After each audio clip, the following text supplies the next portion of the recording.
이 시간 우리 옆에 분들과 이렇게 인사하도록 하겠습니다. 사랑합니다. 축복합니다.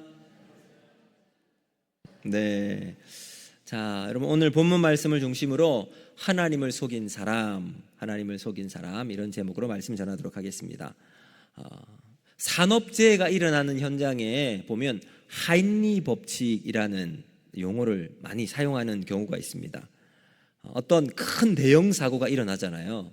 그 대형 사고가 일어나기 전에는 수많은 작은 이런 징조들 그리고 징후들이 나타난다라는 법칙이 하인리 법칙입니다. 그래서 산업재해가 일어날 때 그 중에 29건에 조금 더 좀 이런 조금 더 중간 정도의 사이즈의 문제들이 발생하거나 아니면 한 300건의 잔잔한 것들이 있잖아요. 이런 것들이 일어난다, 이런 이론입니다. 그러니까 큰 재해는 갑자기 그냥 팍 일어나는 게 아닌 거죠. 사소한 것을 방치할 때 이것이 눈덩이처럼 커져서 결국은 큰 재해로 된다라는 교훈을 우리에게 주고 있습니다. 자, 오늘 본문을 보시면 초대교회 가운데 충격적인 사건을 우리에게 기록하고 있습니다. 여러분, 아나니아와 삽비라가 땅을 팔았는데 그 땅을 판 값을 베드로 앞에 줍니다. 사도 앞에 주는데 근데 그것 때문에 목숨을 잃어버리는 사건입니다. 사람의 관점으로 볼 때는 사실은 이게 그렇게 큰 일이 될까? 땅을 팔아서 사도들의 발 앞에 주었는데 그게 전부가 아니라 전부가 아님에도 불구하고 전부라고 속인 것이 이게 이 두 사람이 죽을 일인가? 다른 사람 것을 훔친 것도 아니잖아요. 사기를 친 것도 아니고 그저 자신의 것을 숨긴 정도에 불과할 것 같은데 하나님은 여기에서 엄청난 사건을 우이하게 해주고 있습니다. 하나님이 너무 심각하게 이 일을 말씀하고 있는 거예요. 왜 그러셨을까요? 여기에는 두 가지 큰 질문을 할 수 있을 것 같습니다. 이 두 가지 질문을 가지고 오늘 여러분과 함께 말씀을 보면서 같이 은혜를 나누고자 하는데, 첫 번째는 뭐냐면 하나님을 속인 사건이다라는 사실입니다. 여러분 1절 2절을 보면 아나니아와 삽비라가 자신의 소유로 되어 있는 밭을 팔아요. 땅을 팝니다. 그리고 그 판값의 일부를 감추어 놓고 모든 것을 바친 것처럼 거짓말을 해서 사도들의 발 앞에 내어놓았습니다. 자, 이 사건은 단순한 기부의 문제가 아닙니다. 내가 얼마만큼 기부를 했다, 이 문제가 아니라 하나님을 향한 마음, 그 중심, 정직에 대한 문제다라는 사실입니다. 자, 그러니까 여러분 이 사건을 베드로는 이미 알고 있어요. 어떻게 됐는지는 모르지만 베드로는 이 사건의 전말에 대해서 이미 다 알고 있었습니다.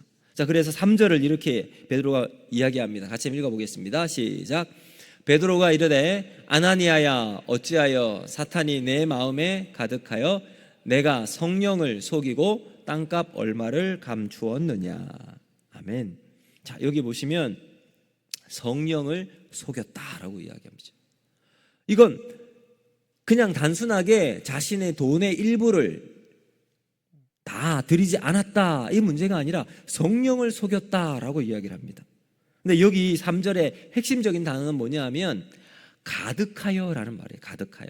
이 가득하다라는 단어는 플레레오라는 단어인데, 원래는 언제 많이 쓰이냐면 성령이 우리 안에 충만히 있다라고 할 때 바로 이 플레레오라는 단어를 사용합니다.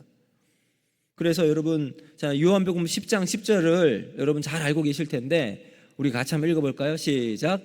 도둑이 오는 것은 도둑질하고 죽이고 멸망시키려는 것뿐이요 내가 온 것은 양으로 생명을 얻게 하고 더 풍성히 얻게 하려는 것이라.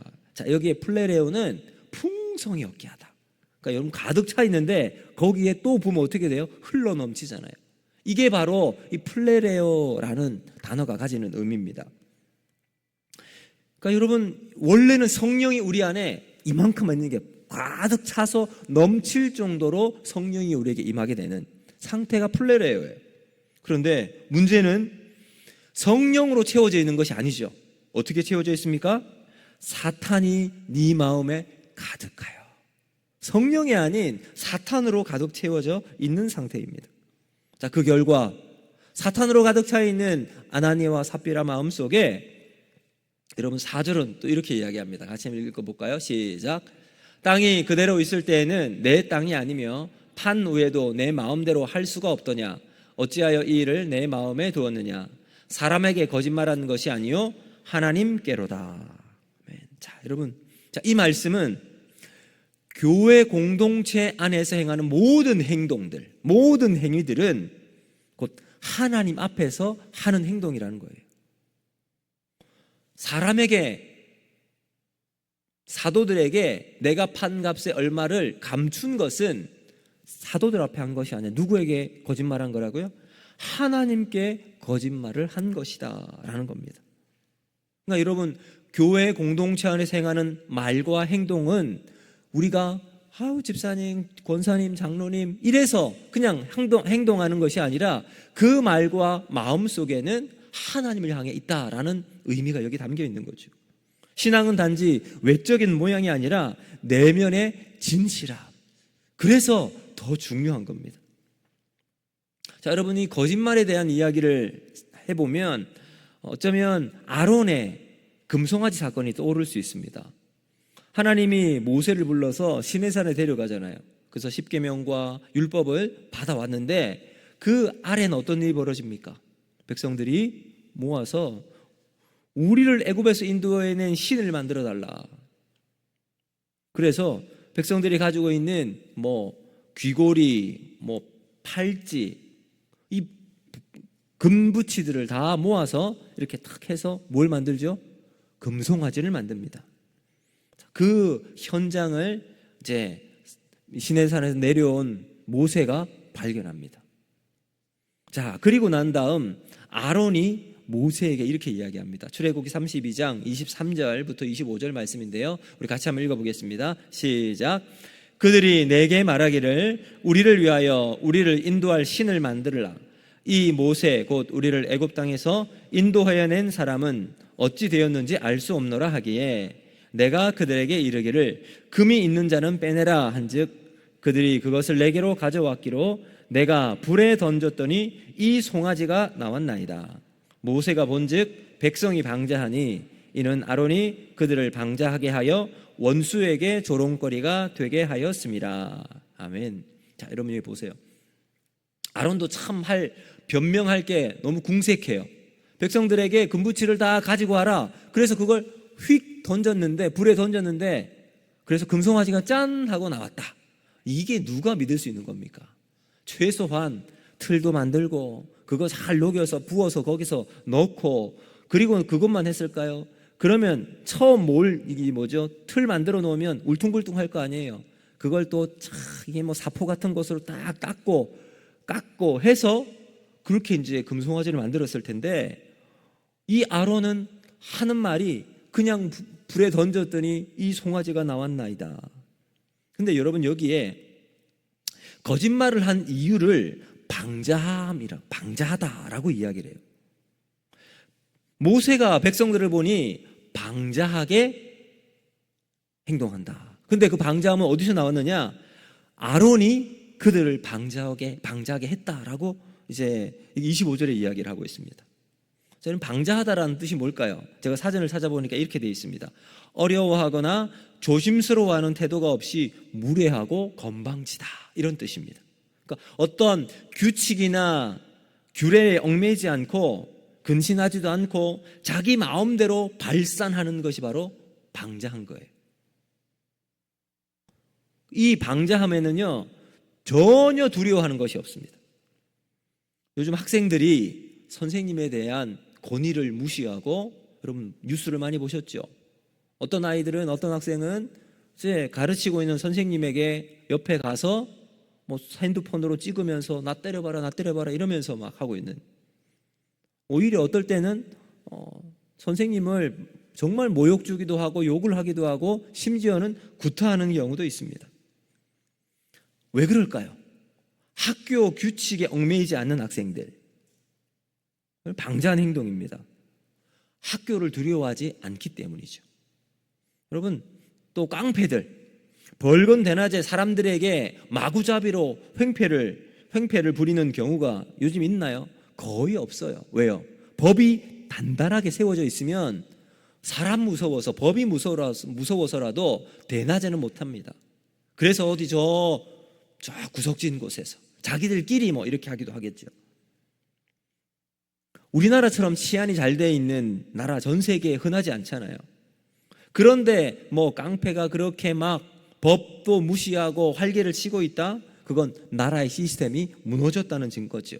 큰 문제가 생긴 겁니다. 법에 대한 두려움이 없는 사회. 지금 미국의 LA, 여러분, 그런 폭동이 지금 일어나고 있다고 하잖아요. 두려움이 없기 때문에 그래요. 자, 우리 사회를 떠받치고 있는 이러한 치안이나 시스템에 대한 두려움이 없으면 사람들이 마구잡이로 함부로 합니다. 이게 바로 방자함이죠. 자, 출애굽한 백성들이 두려움이 없는 이유가 뭘까요? 그들이 하나님을 보지 않았기 때문입니다.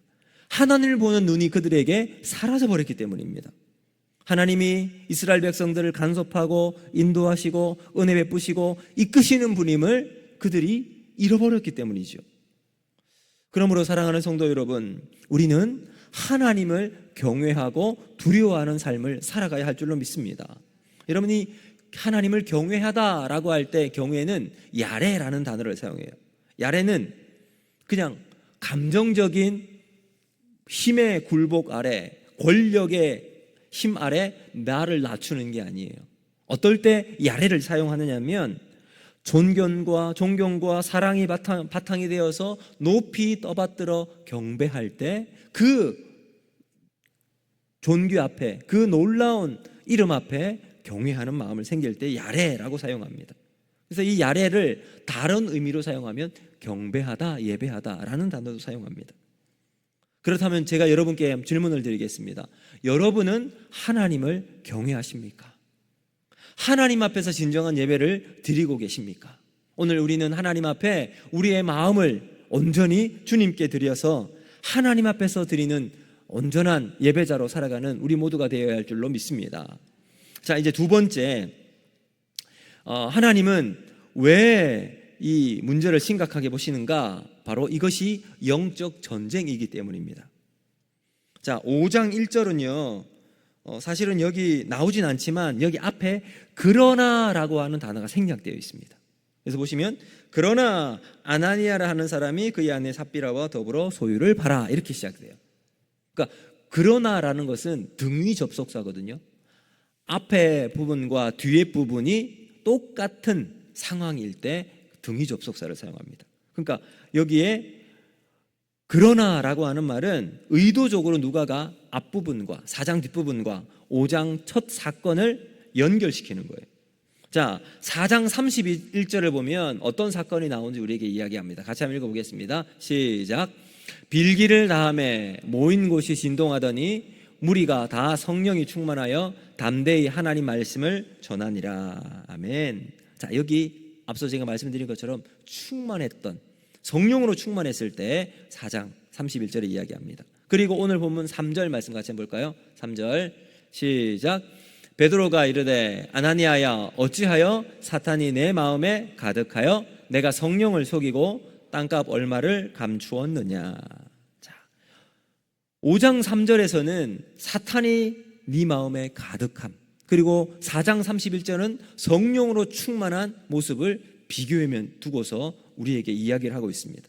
결국 누가가 우리에게 이야기하고 싶은 것이 뭐냐? 하나님으로 충만히 채워지지 않으면 사탄으로 채워질 수밖에 없는 인생이 우리 모습이라는 겁니다. 그래서 우리는 성령 충만을 받아야 할 줄로 믿습니다. 자, 여러분, 하나님이 이 두 사람을 심판한 결과를 이렇게 말하고 있습니다. 11절인데요. 같이 한번 보겠습니다. 시작. 온 교회와 이 일을 듣는 사람들이 다 크게 두려워하니라. 아멘. 자, 여러분, 아나니아와 삽비라가 거짓말을 하고 죽임을 당합니다. 하나님의 진노 앞에 그냥 그 자리에서 생명이 떠나갔습니다. 그 일을 들은 많은 사람들이 어떻게 한다고요? 다 크게 두려워하니라. 여기 두려워하다라는 말은 포부스라는 헬라어입니다. 여러분, 이 포부스는 그리스 신화에 나오는 신의 이름이에요. 미의 여신 아프로디테와 전쟁의 신 아레스 사이에서 난 아들이 이제 이 포부스예요. 그래서 전쟁의 두려움이라는 뜻입니다. 그러니까 여러분, 두려움은 단순한 감정의 놀라움이나 공포가 아닌 다른 의미예요. 누가는 바로 이 사건을 영적 전쟁으로 보고 있음을 우리에게 알려주고 있는 거죠. 이 사건의 핵심은 하나님이 그리스도인 가운데 하나님을 가볍게 여겨서 거짓말하는 것에 대해서 그냥 넘어가서는 안 된다라는 의미를 우리에게 말을 하고 있습니다. 왜 그럴까요? 이것이 곧 영적 전쟁이기 때문에 그렇습니다. 자, 10절에서 삽비라도 아나니아와 똑같은 사건 때문에 죽게 됩니다. 그래서 11절 보시면 다시 한번 읽어볼까요? 11절 같이 읽습니다. 시작. 온 교회와 이 일을 듣는 사람들이 다 크게 두려워하니라. 아멘. 여러분, 이것은 단순한 징계가 아니에요. 징계가 아니라 교회라는 공동체를 정결하기 위한 하나님이 하시는 거룩한 방편이에요. 하나님의 거룩한 개입을 통해서 공동체를 깨끗하게 만들어 나가신다는 거죠. 그 결과 오늘 본문은요, 이 사도행전에서 처음으로 교회라는 단어가 나와요. 즉, 교회는 거룩한 공동체가 되고 하나님의 임재가 있는 장소라는 사실을 우리에게 강조하고 있다는 겁니다. 여러분, 아나니아와 삽비라가 죽고 이제 그 안에 하나님이 얼마나 이 공동체를 거룩하게 보시는가. 작은 거짓말 하나조차도 하나님 앞에서 함부로 해서도 안 되는 이것을 모든 이 초대교회 공동체 안에 깨달을 수 있게 되었던 거죠. 자, 여러분, 마태복음 13장을 보면 가라지 비유가 나옵니다. 근데 이 가라지 비유를 여러분 아시는 것처럼 씨를 다 뿌려놓고 있는데 이제 조금씩 싹이 자라는데 그때 그 가운데 악한 자가 와서 알곡이 아닌 가라지를 뿌려요. 그래서 이 싹이 툭 자라는데 보니까 가라지도 곳곳에 탁탁 있는 거예요. 그래서 종들이 가서 주인에게 묻습니다. 주인님, 우리가 가서 저기 있는 가라지를 뽑을까요? 그러니까 이 주인이 뭐라고 이야기하죠? 마태복음 19장 29절과 30절 이렇게 말합니다. 우리 같이 한번 읽어보겠습니다. 시작. 주인이 이르되 가만두라, 가라지를 뽑다가 곡식까지 뽑을까 염려하노라. 둘 다 추수 때까지 함께 자라게 두라. 추수 때에 내가 추수꾼들에게 말하기를 가라지는 먼저 거두어 불사르게 단으로 묶고 곡식은 모아 내 곡간에 넣으라 하리라. 아멘. 자, 여러분, 예수님께서 알곡을 다치는 것을 이게 안타까워서 어떻게 하세요? 그냥 내버려 둬라. 언제까지? 다 자랄 때까지, 추수 때까지 그냥 두어라 라고 이야기해요. 이유는 딱 한 가지, 알곡이 다치는 것을 두려워하시기 때문입니다. 자, 여러분, 이 알곡을 다치지 않게 하는 예수님의 마음, 이것이 교회를 향한 우리 예수님의 마음이라는 겁니다. 자, 여러분, 이 교회가 얼마나 존귀하고 거룩한 교회인지 에베소서 2장 20절에서 22절은 이 교회에 대해서 이렇게 말합니다. 같이 한번 읽어보겠습니다. 시작. 너희는 사도들과 선지자들의 터 위에 세우심을 입은 자라. 그리스도 예수께서 친히 모퉁이 돌이 되셨느니라. 그의 안에서 건물마다 서로 연결하여 주 안에서 성전이 되어가고 너희도 성령 안에서 하나님이 거하실 초소가 되기 위하여 그리스도 예수 안에서 함께 지어져 가느니라. 아멘. 자, 여러분, 이 에베소서에서는 교회는 우리다, 우리가 교회다라고 말하고 있잖아요. 우리 모든 성도들은 교회입니다. 근데 이 교회가 완성되었다고 해요? 지금 지어지고 있다 그럽니까? 지어지고 있다 그래요. 완성되지 않았대요. 공사 중이래요. 하나님의 처소가 되기 위해서 지금 공사 중에 있는 상태가 우리 교회예요. 그러면 이 공사 중 현장 한번 보세요, 여러분. 주변에 벽돌도 쌓여 있고 막 천으로 있고 먼지도 많이 날리고 진흙도 있고 막 온갖 공사에 필요한 공구들, 자재들 막 너무너무 복잡해요. 더 어지러워요. 뭘까요? 눈앞에 있는 가라지와 같은 현상들이 교회를 건축해 나가는 과정에는 늘 있다라는 겁니다. 그런데 하나님께서 참으시는 이유가 뭘까요? 알곡이 다치지 않게 하기 위해서라는 겁니다. 여러분, 그렇기 때문에 하나님은 아나니아와 삽비라처럼 살지 않기를 바라시며 그들을 통해서 우리에게 경건한 삶을 요구하고 계시다라고 하는 사실입니다.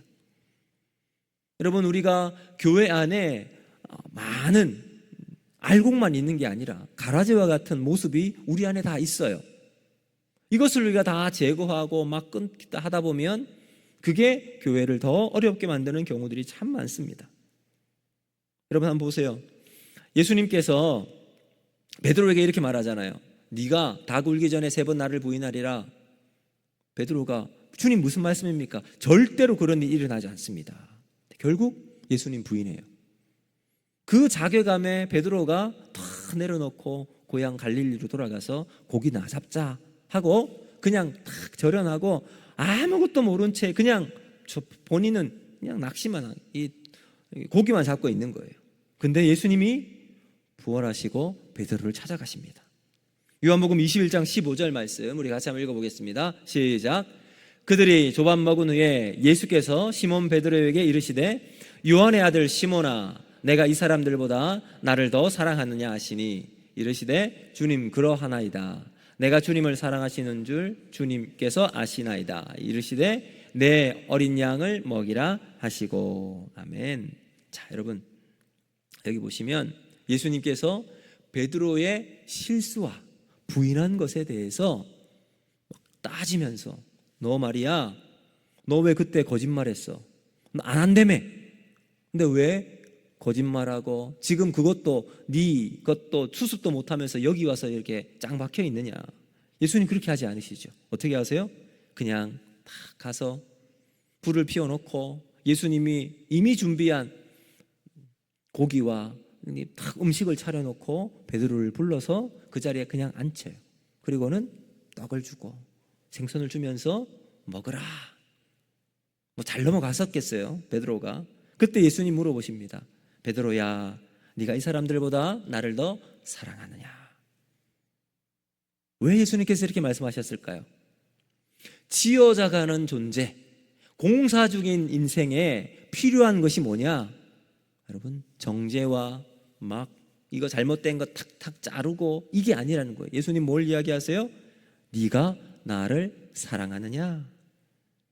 지금 하나님이 우리의 경건을 위해서 아나니아와 삽비라를 의도적으로 두시는 겁니다. 이유는 우리들이라고 이 사람들, 이 아나니아와 삽비라처럼 되지 아니하리라는 법이 없거든요. 그럼에도 불구하고 하나님은 우리에게 원하시는 것은 하나님을 사랑하는 마음으로 살아가라는 겁니다. 이게 중요한 메시지예요. 우리가 인생을 살아가면서 정말 중요한 사랑은 놓치고 내가 공사 중이라고 하는 사실은 잊어버리고 그것 이외에 다른 것 가지고 막 하면 여러분 진짜 원하는 하나님의 사랑은 잊어버릴 수 있다는 거죠. 우리가 인생을 살아가면서 믿음의 길에서 우리가 붙잡아야 할 하나님의 사랑을 붙잡고 살아가는 저와 여러분이 되기를 주님의 이름으로 축복합니다. 또한 여기서도 중요한 메시지가 있어요. 여러분, 아나니아와 삽비라가 장례를 치르잖아요. 이 장례를 치른 사람들이 누구냐 하면 젊은 사람들이에요. 아나니아와 삽비라가 젊은 사람들에 의해서 장례를 먼저 치릅니다. 근데 거기 보면 단어들이 좀 달라요. 6절과 이제 10절 나오죠. 6절을 보시면 젊은 사람들이 일어나 시신을 싸서 메고 나가 장사하니라. 그리고 10절에도 곧 그가 베드로 발 앞에 엎드려져 혼이 떠나는지라 젊은 사람들이 들어와 죽은 것을 보고 메어다가 그의 남편 곁에 장사하니. 자, 여러분, 이 젊은 사람들이 먼저 장사 지내고 나서 또 이 삽비라를 또 데리고 왔을 거 아니에요. 서로 다른 젊은이들이에요. 남편 아나니아가 죽었을 때 모두가 꺼려하는 장례를 자발적으로 감당했던 젊은이들이 있었습니다. 그 젊은이들이 얼마나 두려웠겠어요. 갑자기 그냥 확 이 사람이 하나님의 진노를 받아 죽게 되니까. 근데 이 젊은 사람들이 이 아나니아를 시신을 가지고 장례를 치러요. 그리고 돌아오는 길에 그 장례를 치르고 돌아오는 젊은이들이 딱 다시 돌아왔는데 삽비라가 딱 죽는 거예요. 그때 또 다른 젊은이들이 그 나이보다 더 어린 젊은이들이 삽비라를 메고 시신을 메고 장례를 또 치르고 있습니다. 여러분, 사람들이 그 안에 두려움과 공포가 그들 가운데 탁 내려 있을 거예요. 모두가 시신을 가까이 하기 두려워하고 꺼려했을 겁니다. 근데 자발적인 공동체의 멤버들이 있었다는 겁니다. 여러분, 지금이나 당시나 장례를 치르는 사람들은 나이가 드신 분들입니다. 그렇죠? 근데 6절을 보면 이 장례 주체가 청년들, 10절에도 청년들입니다. 여러분, 2000년 전 초대교회가 인류 역사를 새롭게 하는 주님의 위대한 도구로 쓰임받을 수 있었던 것은 바로 교회에 젊어서 또 하나님 앞에 열정 가지고 두려움보다 사람이 죽은 것보다 더 위대하신 하나님을 믿고 있는 사람들을 통해서 교회가 세워져 나간다는 겁니다. 모두가 두려워하고 모두가 꺼려하는 그 자리에 자발적으로 달려가 공동체를 세워나가는 이러한 젊은이들이 우리 교회에도 많아지기를 소망합니다. 여러분, 이 젊은이들은 나이가 젊어서 젊은이가 아니에요. 하나님을 경외하고 하나님 말씀 앞에 예배하는 삶을 살아가기로 결단하는 사람들, 그 사람들을 통해서 교회는 세워져 나갈 수 있게 될 줄로 믿습니다. 세상의 두려움을 극복하고 하나님 나라를 꿈꾸며 새로운 공동체를 향한 소망 가지고 살아가는 이 놀라운 은혜의 역사를 만들어 나갈 세대가 우리에게 필요합니다. 저는 여러분이 그러한 사람이 되기를 주님 여러분 축복합니다. 그 믿음을 통해서 거룩한 공동체가 세워지는 겁니다. 여러분, 장례는 죽은 자가 살아있는 사람들에게 전해주는 가장 엄중한 메시지예요. 정말 믿음으로 살아갔던 사람들의 장례를 보면서 나도 믿음으로 살아야겠구나, 이 메시지가 있죠. 그렇지 않은 사람들을 보면 나는 저렇게 살아가면 안 되는구나, 이것이 우리에게 주는 장례의 메시지예요. 여러분, 하나님은 이 아나니아와 삽비라의 죽음으로 우리에게 경건한 삶을 살아가도록 말씀하고 계십니다. 지금도 그냥 두시고 우리에게 그 경건의 모습을 요구하고 있습니다. 사랑하는 성도 여러분, 오늘 우리가 삶을 살아가면서 이 인생 속에서 하나님을 바라보고 믿음으로 경건한 우리의 삶을 주님 앞에 드리는 복된 삶을 살아갈 수 있기를 주님 여러분 축복합니다. 이제 말씀을 맺도록 하겠습니다. 자, 여러분, 영어 사전에 아나니아를 한번 찾아보면요, 거기에 또 이런 의미가 있어요. 거짓말쟁이라는 의미가 들어 나와 있습니다. 근데 원래 아나니아는 히브리어로 하나냐에서 나왔어요. 근데 하나냐의 뜻이 뭐냐 하면 은혜로우신 여호와, 이런 뜻이에요. 근데 아나니아가 어떻게 바뀌었어요? 거짓말쟁이로 바뀌게 됩니다. 삽비라는 원래 사파이어예요. 사파이어. 제사장의 에봇에 달려있는 12보석 중에 하나가 이 사파이어입니다. 그러니까 얼마나 이 삽비라는 참 아름답고 존귀하고 귀한 모습이에요. 근데 아나니아와 삽비라는 참 안타까운 모습으로 자신의 생을 마감하게 됩니다. 여러분, 오늘 또 여기 보시면 우리가 나오진 않았지만 아나니아와 삽비라가 이렇게 할 수밖에 없었던 이유는 바나바가 이렇게 먼저 했기 때문입니다. 바나바가 자신이 판 금액을 사도들 앞에 내놓으니까 그것이 이 촉매제가 되었던 거죠. 근데 바나바 역시 요셉이라고 하는 본명이 있어요. 요셉인데 별명을 바나바라고 말합니다. 근데 권위자라는 이름이에요. 위로의 아들. 근데 여러분, 지금 아나니아는 하나님을 은혜로우신 여호와 이런 뜻이 아니라 거짓말쟁이라는 의미가 아나니아에게 나타나고 있습니다. 여러분, 우리는 인생을 살아가면서 여러분에게도 이름이 있을 겁니다. 어떤 이름으로 여러분의 인생이 남겨지기를 원하십니까? 지금 여러분의 이름은 많은 성도들에게, 하나님에게 어떤 이름으로 불린다고 생각이 드십니까?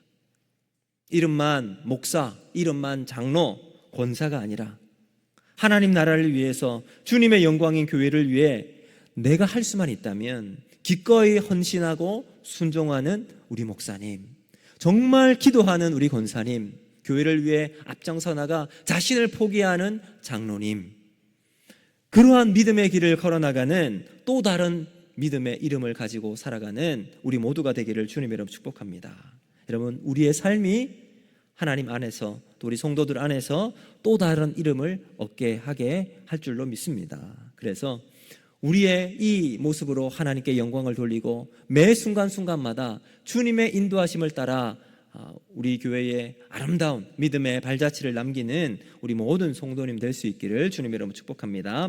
오늘 이 말씀을 기억